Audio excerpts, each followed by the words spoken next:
The hospital is a place where personal stories, personal dramas unfold. But those personal issues inform and inspire doctors and scientists to take these problems to the laboratory. So there are all these stories that go from the personal level all the way to the societal level that we hopefully play a big role in at the University of Michigan.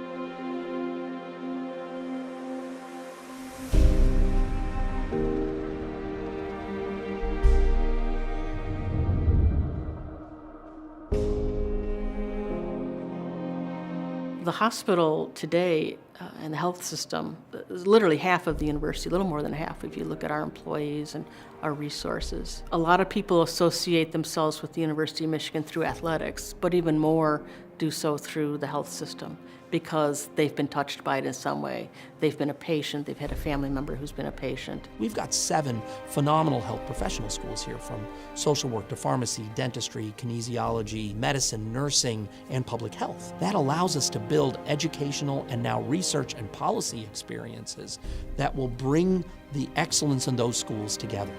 When the university was founded by the state legislature in 1837, they called for 3 schools to be established: literary, law, and medicine. So medicine was one of the first 3 schools established on the Ann Arbor campus. From the very beginning, it was a combination of undergraduate and professional education.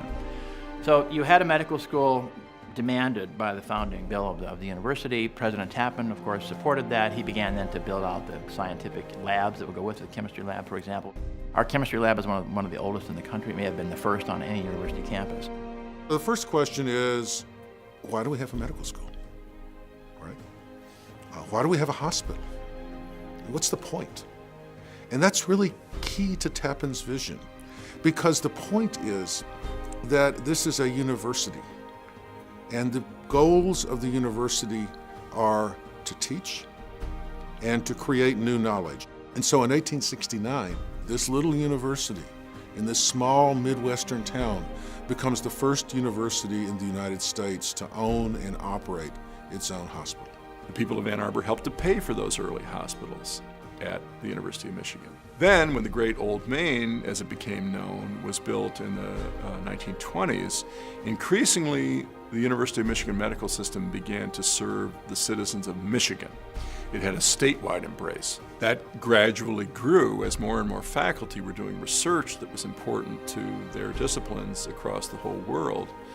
And that's gradually the way Michigan attained a global reputation for its medical work. The integration of our health system with our academic enterprise is really very interesting and tremendously transformative. University of Michigan was the first major medical school to admit women. Back in the very beginning, of course, classes were segregated by gender, but that lasted less than a year for women, which was excellent. They felt that this was not an efficient way to do things and that it was just plainly wrong. Alice Hamilton was a special student in the 1890s at our medical school. And then she went on to found the field of industrial medicine. So what this meant is that she went into factories and smelters and paint manufacturers and studied the dangers of the workplace. One of the people that I think is worth thinking about who has a very interesting history, and that's Frank Wilson. Frank Wilson went to the University of Michigan as an undergraduate, went abroad in the First World War, spent a little time at Washington University, and came back to the University of Michigan, where he spent essentially his entire career.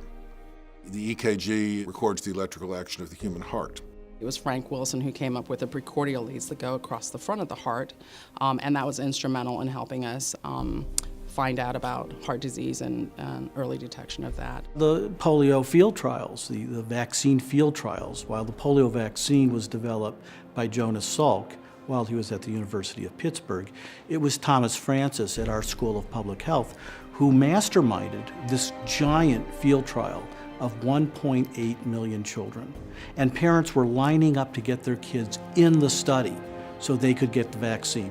The question was, how can we test it in a way that will persuade the American public that they can trust it? That was a big problem with the polio vaccine.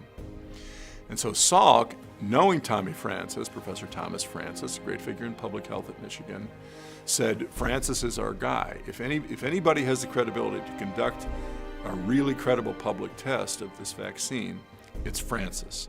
interdisciplinary approach, collaboration, really almost a selfless ethos to the point where nothing ended up really being patented, I don't think, as a result of that. That it was, I think he said, how can you patent the sun?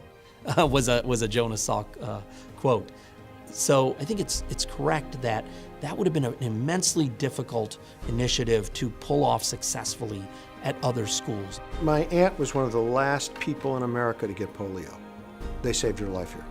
It was the only place in the country that could do it, that had the ability to take somebody in her condition and keep them alive. And she lived well into her 70s.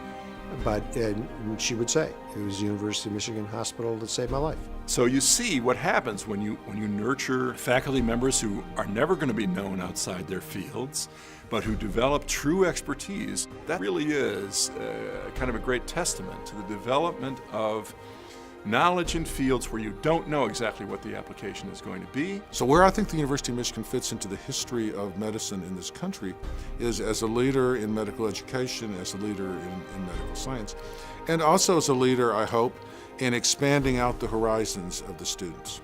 And think of all the medical students who have been trained in that great medical school.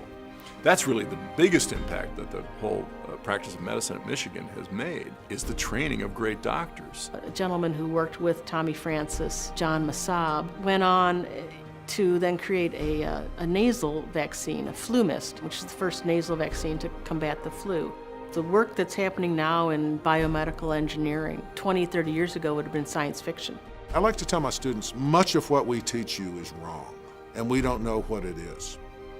And this is the value of history, because history helps you to understand as a student that knowledge is going to change, that facts are going to change, that what is true today may not be true tomorrow or next week or next year.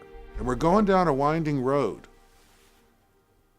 and it's nighttime, and we can't see to the end of that road. So if you ask me to predict where we're going, I don't know.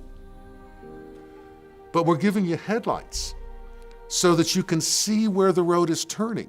And once you make that turn, you can see the next turn. So this is what we're trying to teach our students to be able to do.